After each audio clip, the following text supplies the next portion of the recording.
40살에 이르도록 아직 장가를 가지 못한 천청.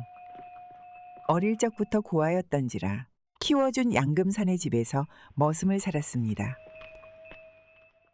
쉰줄에 접어든 양씨, 아직 후사가 없었습니다. 하루하루 나이를 먹어가니 애를 태웠죠. 그는 몹시 인색한 데다 아랫사람에겐 지독하기까지 했습니다. 그런데 몇 달 나가 있는 동안 새 소식이 있었습니다. 벌써 세 번째입니다. 앞서 들어왔던 둘은 괴롭힘에 못 이겨 죽었습니다. 저녁이 되자 예의 비명이 들렸습니다.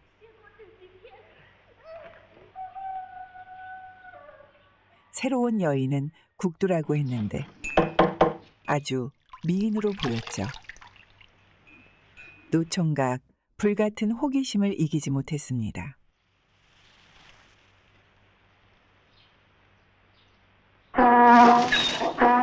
하루 일과는 몹시 고됐습니다.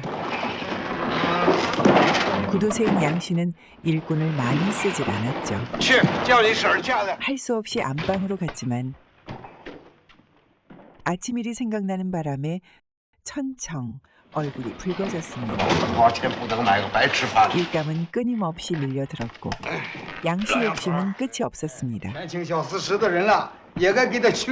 양씨에겐 어림없는 일이었죠. 오히려 반편 취급했습니다. 두 사람 사이엔 묘한 동질감이 생겼죠.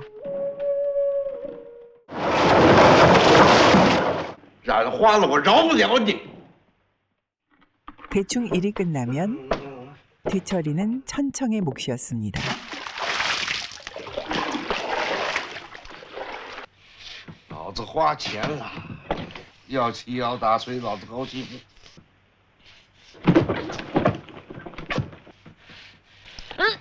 고문은 거의 매일 계속됐습니다. 후사가 없는 분풀이를 여자들에게 했습니다. 거의 광증에 가까웠지만 아무도 말리지 못했습니다. 어느 날 천청 들키고 말았습니다. 다행히 위기를 모면했는데 국도는 눈치를 챘습니다.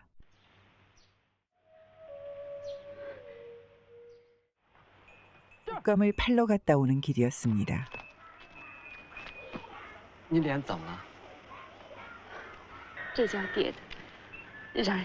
하루하루 국도에 대한 동정심이 더해갔습니다.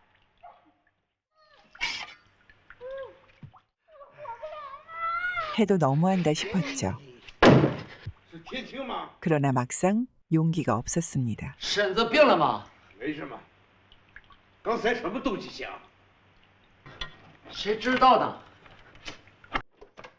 다음 날 아침 국두 그 흔적을 봤습니다. 가만히 있으면 안 되겠다 싶었죠. 천청이 그 장면을 봤고 서로 통하는 게 생겼습니다.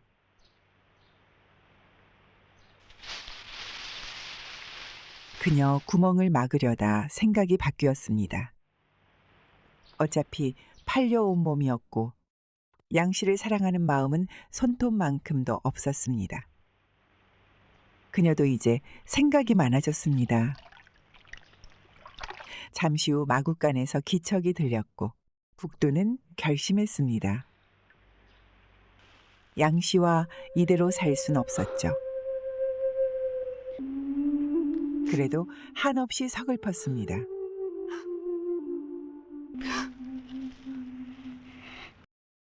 함께하는 시간이 많을 수밖에 없는 두 사람.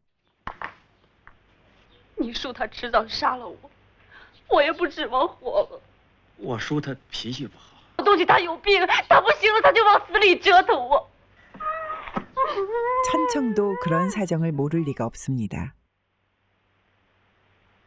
마을에 콜레라가 생겨 급해졌습니다. 집엔 이제 둘만 남았죠. 老东西不在了，你还怕什么？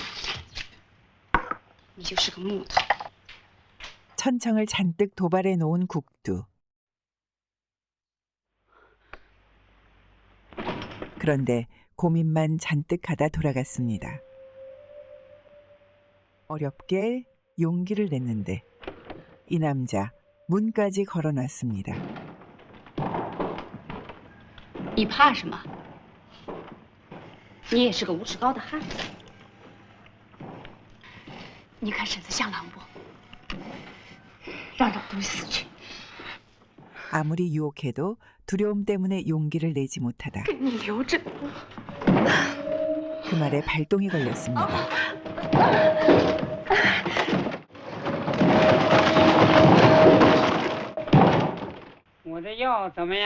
국두는 임신을 했고 아무것도 모르는 양씨는 기뻤습니다. 아이 아버지는 천청이었습니다. 오래지 않아 사내 아이가 태어났습니다.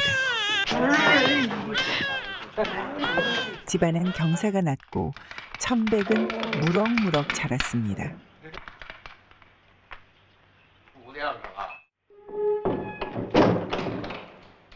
이후에도 두 사람 관계는 여전했고 오히려 결속이 단단해졌습니다. 양 씨가 외출하는 날만 두 사람은 만날 수 있었습니다. 아쉽고 불안한 날들. 그런데 나귀만 돌아왔습니다. 양 씨는 술에 취해 낙상을 했고 천청이 그를 업어서 옮겼는데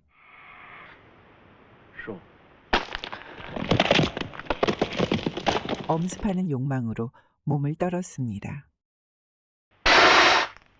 무사히 돌아오긴 했지만 중풍이 왔습니다. 두 사람 더 이상 눈치 볼 필요가 없어졌습니다. 비로소 부부가 된 것 같았죠. 그야말로 고진감래였습니다. 양금사는 꼼짝할 수 없는 처지였지만 우라통이 터졌습니다.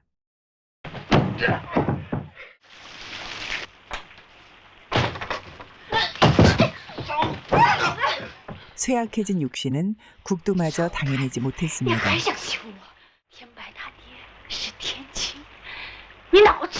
분통이 터졌지만 할 수 있는 게 없었습니다. 그저 지켜볼 수밖에 없었죠.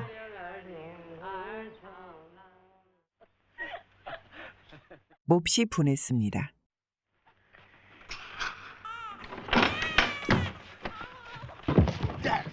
해코지를 하려다가 되레 천청한테 호되게 당했죠.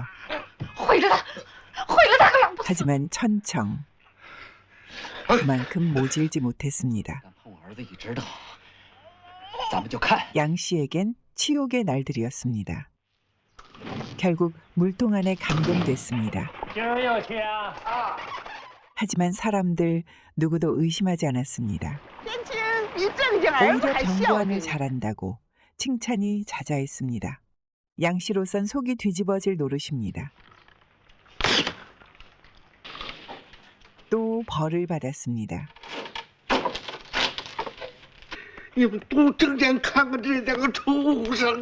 두 사람 그의 저주에 코웃음을 쳤죠.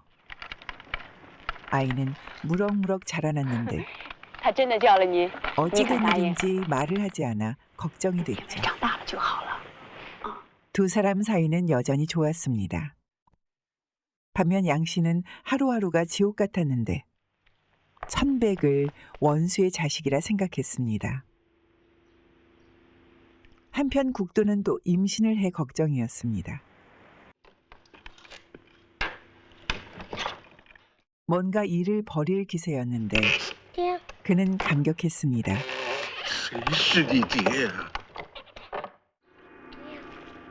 해코지하려 했던 마음이 싹 달아났습니다. 그 후로 양씨 완전 달라졌습니다.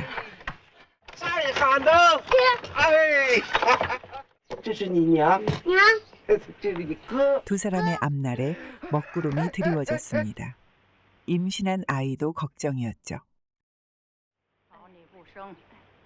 은밀하게 약을 받아왔습니다. 하지만 부작용이 심했습니다. 한동안 죽을 것 같은 고통에 시달렸죠. 그러나 더 큰 문제가 생겼습니다.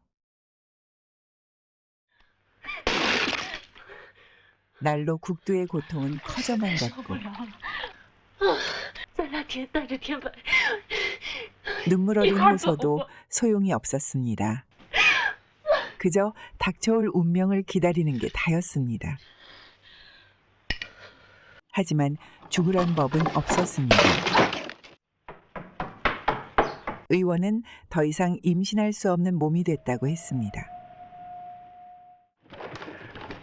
시간이 갈수록 천백은 양 씨를 따랐는데 그만 사고가 났습니다. 양 씨는 허망하게 죽고 말았습니다. 저녁에 돌아온 그는 국두가 벌인 일로 의심합니다.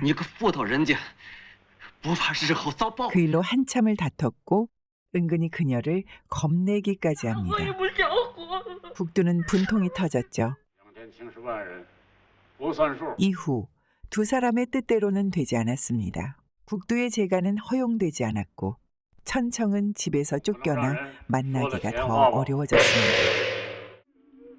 장례가 치러졌고 세월은 쏜살같이 흘렀습니다.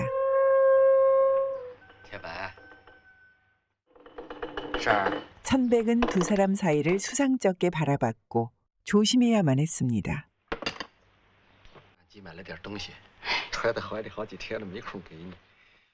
작은 선물 하나도 마음 놓고 할 수가 없었습니다. 오늘도 들키고 말았죠.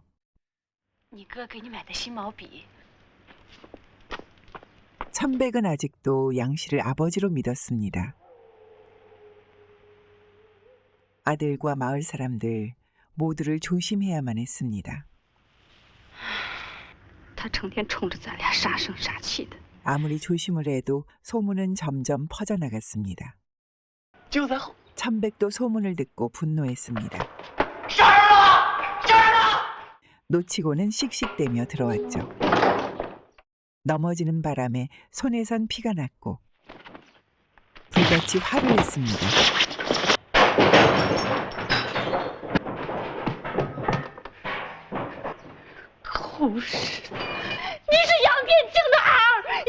더 두고 볼 수가 없어 실토를 하고 말았는데 천청은 쫓겨났습니다.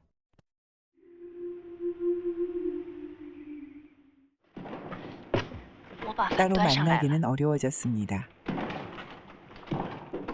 두 사람 모두 서글퍼졌죠. 모두의 눈을 피해 점점 더 어두운 구석으로 밀려났습니다. 두 사람도 나이를 많이 먹었죠. 그래도 그곳을 빼면 갈 곳이 없었습니다.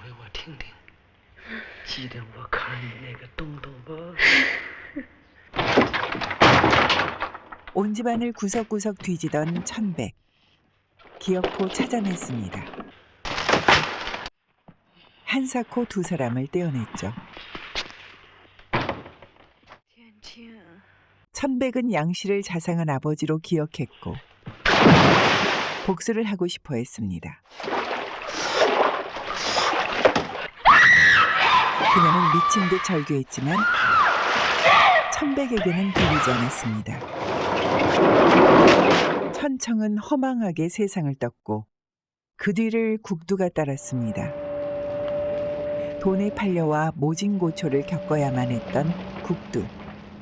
그때는 모두가 외면하더니 살만해지자 그녀를 내버려 두질 않았습니다.